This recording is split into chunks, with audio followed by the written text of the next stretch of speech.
என்ன நடக்கலாம்? என்னென்ன பாசிபிலிட்டீஸ் அண்ட் ப்ராபபிலிட்டீஸ் இருக்கு?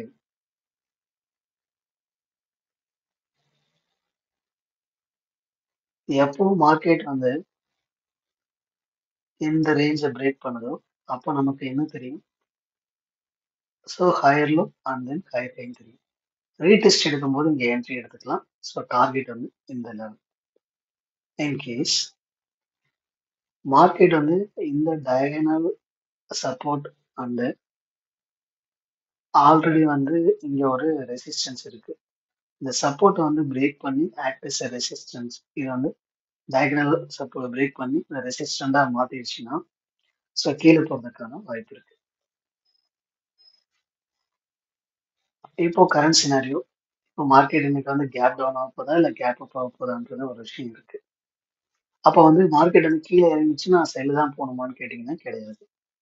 ஏன் அப்படின்னா 4 ட்ரெண்ட் என்னவாயிருக்கு, பிரேக் அவுட் ஆயிடுச்சு.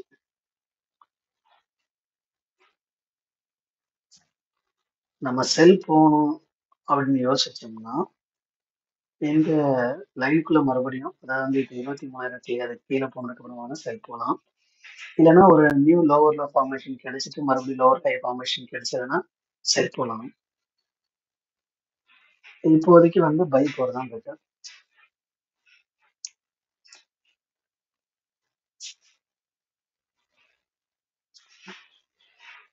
பை பண்ணலாம். மார்க்கெட் ஓப்பன் ஆகட்டும்.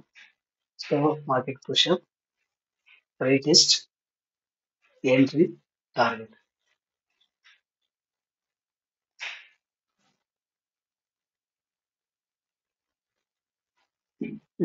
இது ஒரு பக்கம் இருக்கட்டும். நிஃப்டி ஃபியூச்சர் ஏதாவது ரியாக்ட் பண்ணிட்டு பார்த்துக்கலாம்.